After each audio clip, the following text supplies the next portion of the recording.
Finally अपने काइली के boyfriend और टॉमी भाई की गर्लफ्रेंड झंडिया भाभी की ड्यून 2 हिट हो चुकी है सिनेमा में। हिट क्या ब्लॉकबस्टर ही हो चुकी है। आई मीन ड्यून 2 को इन्होंने सिर्फ $190 मिलियन में निपटा दिया, जहां फर्स्ट डे की कलेक्शन ही $170 मिलियन बताई जा रही है। मैं मजाक नहीं कर रहा हूं, मैडम वेब अभी तक $100 मिलियन भी पार नहीं की है world wide box office collection में। खैर ड्यून 2 कमाई भी क्यों ना, ऑडियंस के अटेंशन को क्रिटिक्स के रिव्यूज एंड रेटिंग्स ने ग्रैब कर लिया, जो कि नॉर्मल तो नहीं थी भाई। साथ ही साथ कुछ ऑडियंस इंक्लूडिंग मी एक्साइटेड सिर्फ रेटिंग से नहीं, डायरेक्टर डेनिस के वर्क से भी थे, क्योंकि इन्होंने अराइवल, ब्लेड रनर 2049 और प्रिजनर जैसी रिमार्केबल मूवी बनाई है। He is one of the best film maker in the world, क्योंकि कोई मजाक नहीं है 6 ऑस्कर एक मूवी के लिए कोई उठा ले। और भाई लोग लिख के ले लो, 2024 में भी ड्यून पार्ट 2 ऑस्कर जीतेगी, क्योंकि this movie is called pure cinema. पैसा और पेट्रोल जला के 30 किलोमीटर घुमा के घटिया सी मूवी देख के वापस आके रिव्यू करके डालने की सजा का ड्यून पार्ट 2 मेरे लिए मजा से कम नहीं है। सो थैंक्स टू डेनिस भाई, आई लव यू। मां कसम पहले से ही स्टोरी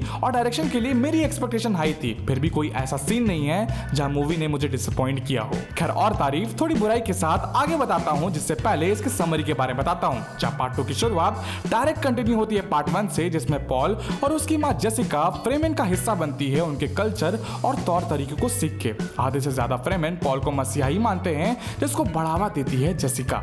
वहीं अराकिस डेजर्ट के खतरों और उसमें सरवाइव करने के तरीकों के बारे में पॉल ट्रेनिंग लेता है चानी और स्टिलगार से। दूसरी तरफ बैरन हरकनन अपनी स्पाइस प्रोडक्शन पे कंट्रोल बढ़ाता है रावण के थ्रू, जिसमें बैरन को सिर्फ निराशा ही मिलती है, इसलिए वो अपने यंगर नेफ्यू फेयद रॉथा को कंट्रोल देता है, जो कि साइकिक से कम नहीं था। जहां 2 कैरेक्टर्स ऐसे भी हैं जो कि इंपॉर्टेंट तो थे, पर इस पार्ट में उन पे फोकस कम दिया गया। पहला एम्परर, जिन्होंने हाउस एट्रेडिस को गिराया, जो कि पर्सनली मुझे बहुत फुद्दू लगा, और दूसरी थी उनकी बेटी प्रिंसेस इरुलान, जो कि पर्सनली मुझे बहुत खूबसूरत लगी।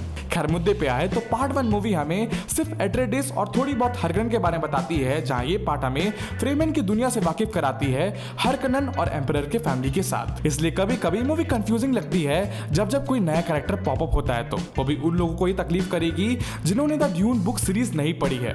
मैं भी उन लोगों में ही आता हूँ। खैर एक और नेगेटिव पॉइंट मुझे ये लगी कि 2 आवर 47 मिनट रन टाइम होने के बावजूद मूवी बहुत चीजों को मिस करती है, जो कि नहीं करती अगर ड्यून कोई मूवी नहीं वेब सीरीज होती तो। पर मेरा बाप पैसा नहीं भर रहा है तो मैं कुछ नहीं बोल सकता। बाकी चीजों में मूवी ऑडियंस को सेड्यूस करती है। आई मीन बीजीएम, जो कि हैंस जिमर का तरीका था ऑडियंस के कानों को सेड्यूस करने का। वहीं ग्रेग फ्रेशर अपने सिनेमेटोग्राफी से हमारी आंखों को सेड्यूस करते हैं। एंड बात रही सीजीएफ वीएफएक्स और कलर ग्रेडिंग की, तो it is on point. Casting performance की बात करें तो सबने इतना ज्यादा अच्छा परफॉर्म किया, ये किसी के लिए वर्ड्स ही नहीं है। टिमोथी भैया की one of the best performance थी। एंड भाई जेंडिया ने बिना कोई डायलॉग का यूज किए हमें अपनी एक्सप्रेशन से पकड़ के रखा। एंड फिर से तारीफ करूंगा डेनिस विल्लेनव की, जिन्होंने हर वो डिटेल पे काम किया जिससे ये मूवी खूबसूरत बनी रही। एंड फिर से अपनी इनकम्प्लीट सिग्नेचर छोड़ी, जिससे ऐसा लगा कि यार ये मूवी यहीं पे खत्म क्यों हो गई। Overall dune part 2 is more than just a movie, it is a masterpiece that sets a new standard for the science fiction genre and for cinema itself. अगर तुम साइफाई मूवी लवर हो या सिनेमा लवर हो तो जरूर जाना। पैसे नहीं है तो दोस्तों से पैसा उधार ले लो, डाका मार लो, जो करना है करो, पर जाओ। हो सके तो IMAX जाओ, क्योंकि ये माल तुम मिस नहीं कर सकते। बाकी जिन लोगों ने ये मूवी देख ली है, मुझे कमेंट सेक्शन में जरूर बताना कि तुम्हें कैसी लगी मूवी और तुम्हारी क्या टिप्पणी है इस मूवी को लेकर। बाकी ये जो चांदनी चौक टू चाइना वाला टकला है, ये साला इसमें क्या कर रहा है। खैर छोड़ो, तुम्हें अगर नई वेब सीरीज पर रिव्यू चाहिए तो तुम मेरी ये दोनों वीडियो जरूर चेकआउट कर सकते हो। तो तब तक के लिए tata bye bye, see you soon, वंदे मातरम।